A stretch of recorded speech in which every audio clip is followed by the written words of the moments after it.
Maëlle Bernier, bonjour. Bonjour Olivier. Porte-parole de Meilleur Taux, meilleurtaux.com, quand même spécialiste du crédit immobilier. Alors avec vous, on va faire un tour d'horizon de l'actualité du marché, mais aussi évidemment les conditions d'emprunt. Alors tout d'abord, ce marché, vous sentez une frénésie avant de parler d'emprunt?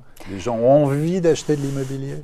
Alors effectivement, le confinement, les multiples confinements ont renforcé encore plus cette envie d'acheter, de devenir propriétaire, que ce soit à titre de sa résidence principale, comme les résidences secondaires qui ont évidemment évolué aussi plutôt à la hausse, et même les investissements locatifs. En fait, le côté la pierre, qui est déjà une valeur totalement refuge, avec ces mois de crise, ça s'est encore plus accentué. Donc, et oui, il y a vraiment une vraie envie. Et est-ce qu'il y a des villes, et notamment on parle aussi beaucoup des villes moyennes, alors c'est un fantasme, une réalité, où il y a une demande justement pour les villes moyennes? C'est pas un fantasme, c'est observé dans pas mal de villes moyennes. Si je vous donne des noms, vous avez des villes comme Reims, comme Angers, comme Le Mans, Vendôme, qui sont des villes qui ont vu arriver, là, en sortie de premier confinement, des travailleurs souvent qui étaient dans des grandes villes, typiquement Paris, et qui se posaient peut-être la question. Et puis, en fait, quand on s'est dit télétravail, 3 jours, 2 jours, 4 jours, plein temps, pourquoi est-ce que je vais rester dans un appartement si je peux finalement habiter à 1 heure de TGV dans une petite ville moyenne, avec des prix de l'immobilier qui sont pour la plupart inférieurs à 3 000 € du mètre carré? Oui, on a eu l'impression que certains le découvraient. Enfin bon.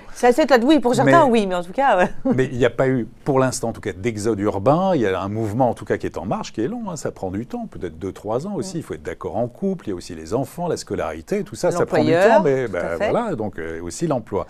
Alors, sur tout d'abord les conditions d'emprunt, on dit qu'on est à 1,07% en moyenne, toute durée confondue, taux moyen en fait. Qu'est-ce que ça dit, ça? Est-ce qu'on a atteint un plancher? On est au plus bas? Où est-ce que ça peut aller? Moi, je pense qu'on est quand même au plus bas. On a une fourchette moyenne de taux qui va de 1 à 1,5% selon les durées et les profils. Là, encore une fois, je parle des taux moyens. On descend sous la barre des 1%, même jusqu'à 0,60 pour les excellents dossiers sur les durées courtes. On est quand même très, très bas. On n'a jamais été aussi bas.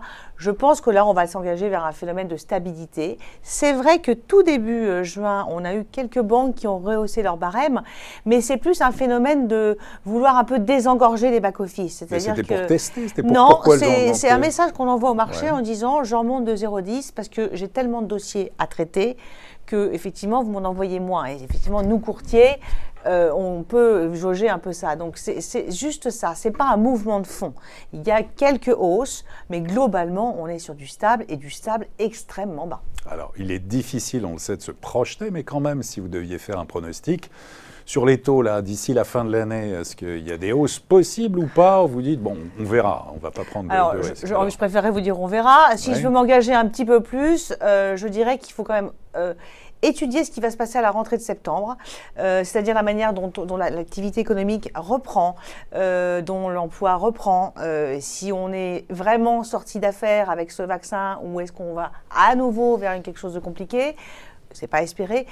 Tout ça joue. Ce qui est vrai, c'est que la Banque centrale européenne maintient et veille à ces taux très très bas parce qu'il faut relancer la consommation dans la zone euro et on a vraiment besoin de ça. Donc il n'y a pas de menace réelle de grosse hausse. Maintenant, peut-être qu'on se parlera au mois de septembre et qu'on ne sera plus à 1,07 mais 1,20, ce qui sera toujours aussi très très bas, mais un tout petit peu moins bas.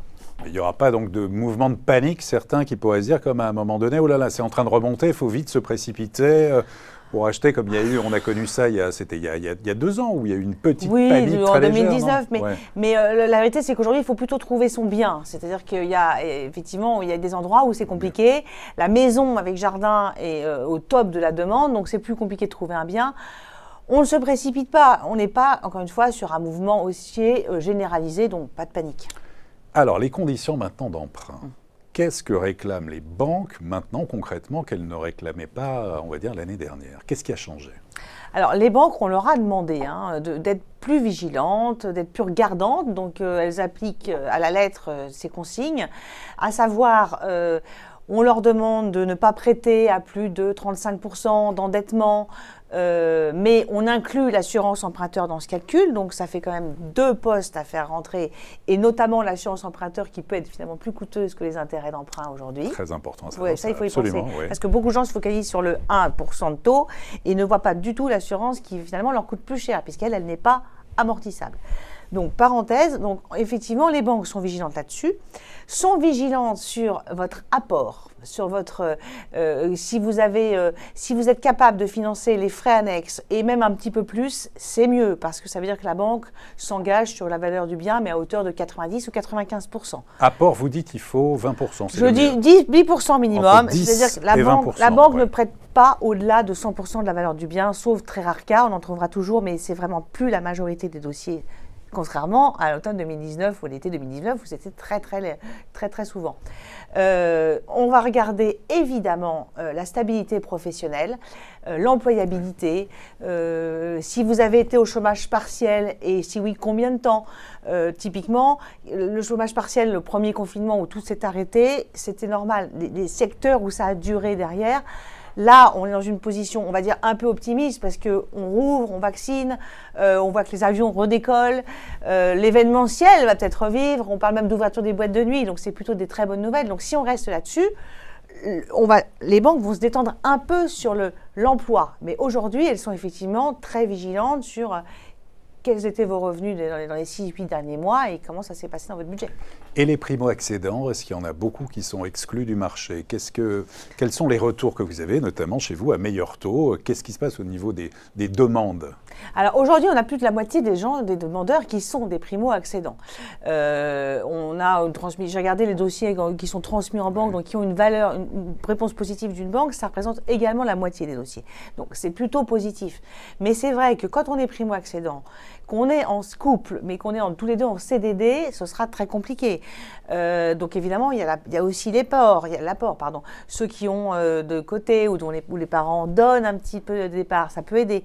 C'est vrai que les primo-accédants, ils vont, malheureusement, quand on est dans les plus jeunes, on cumule le CDD, faut rentrer dans la vie active et évidemment, on n'a pas eu le temps de mettre de côté. Donc c'est plus compliqué aujourd'hui qu'il y a 2 ans pour cette catégorie-là.